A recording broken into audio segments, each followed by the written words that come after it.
everybody, and welcome back to the Not Fancy League. We took a week off, but we're back and better than ever after a rejuvenating weekend and week. But we're here to preview week 3, recap week 2, and update you all on our league. Any thoughts as to what we missed in the last week or so, Tyler? Well, maybe I should take more breaks. Finally got a win, so that's always good. I was thinking about, telling this off camera that I was maybe taking because early in 12 o'clock slot, I was looking to get projected to get dog walked, but I pulled out a win against one of the best teams in the league. So, you know what? Made a couple trades we'll get through to later, but yeah, all steam ahead. That's what it is. We'll get to all of that and more, but as we'll start every show this year, we're going to start with our standings update. So this is what the league looks like right now. We got the NFC and the AFC up here. And my number one thing that I took away is the AFC is all 2-0 or 0-2. And I don't really know what statistically the odds were about that, if they were playing each other and what was going on. But the fact that there's like a clear top 3 and a clear bottom 2 in the AFC seems evident almost from the first 2 games. And then the NFC is a little bit more of a mix because we got some mix of teams. And you upset Just Two Justins, which was probably one of the games of the week. But I thought that was interesting that I wanted to point that out. Yeah, it is very. Although if you look through the AFC and look through our team chats in the league, you would think there's only 2 top teams because he's freaking out and trying to thinking that his team's one of the worst. It's wild. But yeah, it'll be interesting for those 2 slots if any of the NFC teams get in. Yeah, to see, because it could be 3 AFC teams and then whoever wins the NFC, which as of right now, that's what it would be. It would be those 3 teams and the Munchettes, who are the best team right now. So let's just go straight into that. The best team right now, who I gave another garbage draft grade to, I think you gave him a D, I gave him a C-, is the number 1 team. Again, we all don't know how it's possible that this man just has the greatest team, but he is the most points for by over 80 at this point. I think it was bad math. It was over 45. Points that he has over everybody else. So the fact that his team is clicking on all cylinders, we made fun of him for the TJ Hawkinson thing when he picked him last year. Apparently TJ Hawkinson's an animal because he's the best end right now in fantasy football because Travis Kelce was hurt for week 1. Yeah, I'm still going to keep it. This is 2 weeks in. There's a lot of ball left, a lot to happen. And I don't want to admit that I'm wrong. So we're going to keep powering through. And then let's go to what I thought was the game of the week. So this was last week's game of the week, and no one would have thought that it was, but it was Team Toman versus Just Two Justins. Just Two Justins, but I think both of our playoffs to winning the NFC division, and he puts up 170 points and loses to you, Tyler. So kind of take me through what you were feeling through that game. That was an absolute thriller down to the end. Basically comes down to an injury, which you don't love to see it happen like that, but what a game. You hate to see it. Truly hate to see it. I was watching this game, constantly checking fantasy updates about any carries, but that 2.9, was it 2.9? Yeah, it was 2.9 points from Williams. Really secured the win for me by 0.5 points. It was 0.3, Tyler. It was under 0.3, 0.28. Yeah. A win's a win. You got to win ugly to win in this league, and I did that. So, is that 2 yards or is that 3 yards? You were 3 yards away from losing? Yeah, I guess so. I think it would be. That's awesome. That is really, really close. And that could have a big impact on the stretch, too, because that's an in-division game about who's going to win the division. That was a huge, huge win for you at this point. And the fact that Van Dorn scored the 3rd most points in the league this week and lost, that's just always tough. That you never expect that to happen because he had good games from all of his guys, like Keenan Allen with his 2 touchdowns, but just not quite enough. Just too much firepower over here on the Team Toman side. Yeah, shockingly. So full steam ahead on this team. And then champs.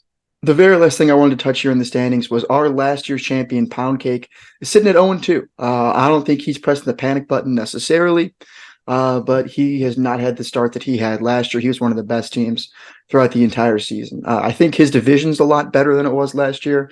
I think Team Blassie took a big step that no one really saw happening. So he's sitting at 0-2, which is kind of tough. Yeah, but again, if it would be a lot different if he started a running back. Yeah, that's true. That's true. We'll get into that for our L's of the week because he would not be 0-2 if he checked his team. So yeah, if he we'll get a hefty penalty for that. Yeah, and he has the number one quarterback right now, Kirk. It's not even October yet. He's I already don't even know how dominating. that's possible. I don't know how Kirk's And number one, but yeah, it's the Russian quarterbacks look bad early on. yeah. So you I know don't what? know. Just go. It's Let's go straight into our MVPs league because there is one Russian quarterback who's by far and away the best right now. So let's go into our MVPs league. Tyler, you can go ahead and go first. yeah. I mean, there's no one else than Mr. Danny Dimes dropping 31 points. Outrageous performance. Did not think that was happening, but I'll take it every day of the week. Significant, clear the MVP. It would not be uh, attacking the playoffs right now if it wasn't because of him. No, he looks fantastic because I think we'll get into the trades earlier, but he's your QB2 going forward. Probably one of the best QB2s at this point, fantasy wise, because they, like you said early on, they're going to run him a lot, and that is true. They're going to run him all of the time here. So yeah, big game from Danny Dimes. My MVP was TJ Hawkinson. I crapped on TJ Hawkinson when Adrian drafted him. I think he was MVP of the week last time. Excuse me, last year a few times. But definitely this week, he had a monster game. Like I said, best tight end right now, I think, in fantasy football. Looking really good out there in Minnesota. Yeah, he's just dominating. That trade to Minnesota's been such a big help for him. Yeah, And for sure. without the emergence of a real number two, I mean, Jordan Addison will be. He clearly has a talent for it, but TJ is taking the role right now as the number two option. Yeah, for sure. And it's So like we you said, Kirk's the number one quarterback right now, so you got to have all the weapons out there in Minnesota. So moving on to our L of the week, I took Nick Chubb's knee.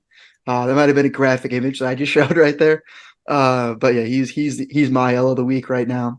That's tough. He got absolutely blown up. Nothing you can do about that. Not looking good. He's on ground and pound town, I believe. So yeah, just not good for Nick Chubb. Yeah, mine. I don't really want to go more into that. Nick Chubb, you hate to see it, but I'm going to bet they'll be back next year because Yeah. he's Nick Chubb. I'm going to go with a little combo. Actually, I could have added a third party to it, but it wouldn't. The name wouldn't stick. The Harry Pitts combo with Pitts dropping 3.5, with Najee dropping 5.3. Just a fundamental flop on those two. I mean, again, for the Alamos team, it's just rough right now. Yeah, I don't know. it's He really has like tough. talent on his team. Josh Jacobs underperforming. Ridley had so much hype, and then T Yeah, Higgins is the only Cincy receiver who's performing right now. So yeah, and it's it's like such a if you weird look, team right now. It'll be interesting. yeah, it really is. Like he doesn't totally know what to do because he doesn't have a bad team. He has three very good receivers. He has one of the best quarterbacks, I think, in Trevor Lawrence. The Najee thing, I think he's losing his job every single day to Jalen Warren slowly and just as every day goes forward because he just doesn't do anything when he gets the ball anymore. He's just not that good. And the Kyle Pitts thing's so frustrating because I think that's just the way that the Falcons run their offense. They just don't want to throw the ball to like their most talented player pretty much outside of Bijan. So I don't get either of those. But I think he's got to kind of hold pat because those guys will figure it out eventually, I think. Najee, I don't know. Pitts, you can't move on from yet. Yeah, Pitts is rough. I don't know what you can do, Yeah, but it's they're both tough. So I'm gonna go the benching of the week. I guess it didn't actually matter, but ground and pound town started Derek Carr, who got 7 points, and he benched Russell Wilson, who had almost 27. Would have been a pretty bigger. It would have been a bigger blowout. Didn't totally matter though, like I said. But I think Russell Wilson might be a little bit better than Derek Carr, but I don't know if that's gonna hold up like that. But it yeah, was I don't know this how week. sticky that will be. But Yeah. it was also like I wouldn't say it's fluke, but situationally, I don't know how sticky Russell Wilson's performance will be. But Yeah. hey, maybe I'll be wrong, and maybe I'm jealous that I drafted him when I could have just picked someone else that's better. Should we go to like the cycle himself? Oh, hold on. This is how I'm gonna introduce this. Y'all said cut Gabe Davis. Y'all said cut Gabe Davis. The Gabe Davis cycle has officially moved. First time this season, the Gabe Davis cycle has moved. He had a monster game. I don't know if it was a monster game. He had a really good game. So he's back. I'm back into believing in Gabe Davis. He's 24. He's got Josh Allen. He's going to be the dude. So yeah, y'all said cut Gabe Davis. He's going to be the guy from this point forward. I like it. I like it. So are you going to start him next week, or what's the move here? I'm not going to start. Oh, I'm not going to start him. I need a little bit more from him, but let's just say I was all the way over him to start the year, and now I'm like, maybe there's something there with this Gabe Davis guy. Maybe he's You're got ready to some be hurt juice to again. him. You're ready to be hurt again. Yeah, that's my exact mindset right now with Gabe Davis. So we're going to move into these trades before we preview these games. So there was two big trades. They were both my trades because I apparently love making moves. But basically, I hated my team. I was 0-2. My team did not look good. We kind of hit all of our potential. Like I hit my exact prediction, and I wasn't very good. Like the exact projected points. And I basically wanted to just change things up. My first trade was with Tyler. So I moved Joe Burrow. I know you've been wanting Burrow for a while to get the Burrow Chase connection, like you said. Uh, Yeah. and I got Gibbs, so I finally have a second running back. I moved down from Javante. So if you want to go through your thought process on the trade, Tyler, basically I just wanted to change. That was my thought process. Yeah, I mean, I was kind of zoned in on getting a Burrow Chase. I mean, obviously, it's the prime opportunity. It's the lowest I think Burrow will ever be. Chase is especially the lowest, but I'm Yeah, not going to give you up on Chase. And it's just an opportunity because if they both have monster weeks, it's most likely a win for me. So if I can yeah, get it's that, true. that's just a week. It's week winning potential if they're both on. And everyone and their mother made a joke on Twitter about as soon as Joe Burrow gets paid, he's bad, but he'll be fine. He's still injured. If I can get to the playoffs and then have him fully healthy, that'll be fine. Yeah, I know, because I don't know. I wasn't necessarily done with Joe Burrow. It was just that like I said, I kind of wanted to try something different. And the way that I kind of view the trade is if Kyler comes back to being a fringe QB1, I think that I win the trade. If not, you definitely win that because basically I just got Jahmyr Gibbs for Joe Burrow, which Mm-hmm. I don't know if that's necessarily a fair trade in a two quarterback league like this. So it basically comes down to Kyler, which is an absolute risk. Uh, Yeah, I was also just nervous with Kyler. I just if the Falcons, the Cardinals get the actual number one pick, how likely are yeah. they going to go for a May or a Caleb Williams? Well, they're going to go for I don't Caleb know. Williams. You said the Falcons. Yeah, I've been sitting on this take. I think that the best position that Kyler can go into is the Falcons. I think if he was a quarterback jeez, instead of Ritter, I think it'd be a lot of fun because there's a lot of guys there. And that's he can just kind of run around a little bit more, and a lot of pressure gets taken off him because they're so good at running the ball. is Uh, that the team with the highest percentage tile athletes at each position it might with be. They're Drake, so much fun. London, Pitts, Yeah, Bijan, and then now Murray. That would just be so fun to watch. they would be such a fun team. And I don't think Kyler's worth that much. I think he's probably like a second or third round pick right now Yeah, in he's the definitely actual not a first NFL. anymore. Yeah, definitely not. And you don't know how he's going to come back off the ACL. So moving on to the second trade. So basically, I was just trying to get younger at this point after I moved down from Burrow. So I made a trade with Trich, Jacob T7. And I was just trying to get Sam Laporta basically and a pick. That was my original thought process, was just get a younger tight end and try to collect an asset for doing it. But when I was talking to him, he basically we kept going around in circles on different things that we could try, and eventually he threw this at me to get Tua and Mark Andrews, to get Tua if I include Zay Flowers, excuse me. And I thought it's kind of worth the risk because my quarterbacks were so bad after I moved on from Burrow. So it was too enticing, and I think that Dolphins offense is too much fun. So that was basically the reason I did it. Was I think I just like McDaniels and what they're doing in Miami. Yeah, it is. Mark Andrews is just such a hard sell, just because Yeah. tight end is such a hard position to get. But if Hmm. Laporta is the projection that some people are saying that, I mean, Yeah. it's all right. Yeah. And Who knows? yeah, and Tua, if I mean I am part of Tua non, so I can't say anything bad, but it'll be Tua has a game, then he has a game, and you'll be fine. Yeah. Yeah. And Zay Flowers looks really, really good early on. He might have bought really, really low on Zay Flowers because he's 2 weeks in and hasn't I don't know what he's worth yet necessarily. But I have a It's lot of what other rookie receivers, so I didn't really feels like care. a lot of people already kind of writing Zay Flowers off, like they're already thinking like Bateman's the one, and Yeah. like I don't know, it feels like especially for like wide receivers, rookie year, it's their second half of the season when they really take over their Hmm. dominance role. So it's a little Yeah. weird seeing how not disrespect, but just how much he's written off already. Yeah. Because I think that's what happened to Odell and this happened to Chase when they had those monster rookie years. Was Mm-hmm. they were kind of slow in the beginning, and then by the end they were the best receiver in fantasy football almost. Yeah. when it came down. But we'll see if any of those guys do that because it doesn't happen in a year. But if it does, I'd say he definitely wins that trade. If Say Flowers has an average career and Tua looks really good, then I could say I would probably win. But who knows because it was a trade. All right, so moving on to our week 3 preview. So let's go ahead and pull up these games and we'll make some picks. We'll update the standings next week. We didn't go through it. I wrote them down, but I forgot to write it down this week, if that makes sense. I'm definitely that was confusing. I don't know. We don't know who's up. Maybe. But yeah, so let's start with the Justins versus the Alamo. So just two Justins versus the Alamo. I think we're both going to be on the same side on this one. Just two Justins really needs a win to come back, and the Alamo seems like things are spiraling a little bit. So I'm going to go just two Justins here in this game.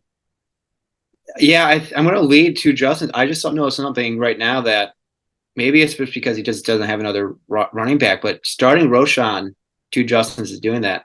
That's an interesting choice. I guess it looked quick glance that he doesn't really have another running back. I still think picking him to win, but yeah, maybe a trade for the two Justins, maybe it'll be in the near future. I think so. And what Z Steezy ground and pound town just put like half his team on the trade block, even though he's 2-0. Because I don't know, he's freaking out. I think he put one of those running backs in there. So there's a chance I could see Van Dorn maybe trying to get one of those older running backs that he put on that list.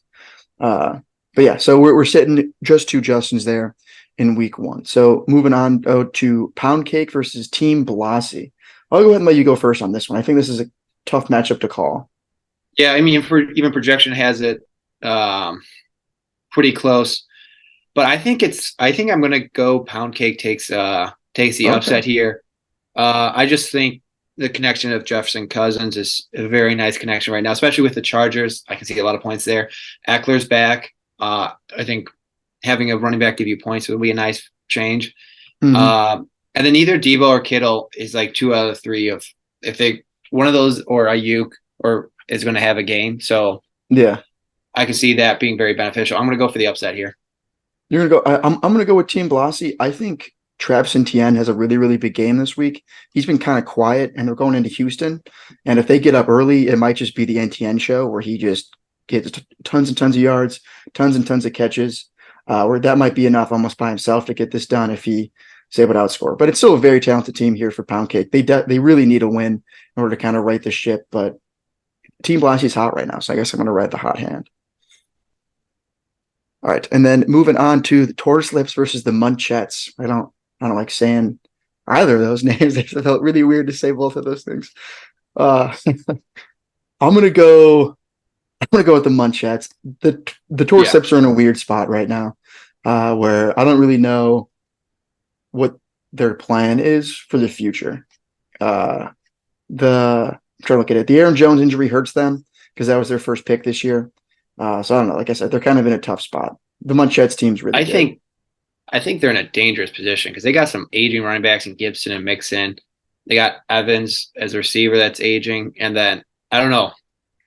They might be a blow-up team candidate. I don't know. So, yeah, I'm going to go Munchettes here and go Munchettes by a distance. Yeah, for a full fire sale, you have to see when he decides to pull trigger on that as to when, I'm going to try to move because, like, Mixon still holds value right now. I don't know how much value will hold beyond this year or even beyond that. Same thing with Mike Evans. Like maybe you move on from some of those older guys and try to do something else. But we will see. So this isn't the game of the week, but I think it's the most is going to be found out in this game. And this is Money Manziel versus Team Tillman. I'm playing Tyler this week.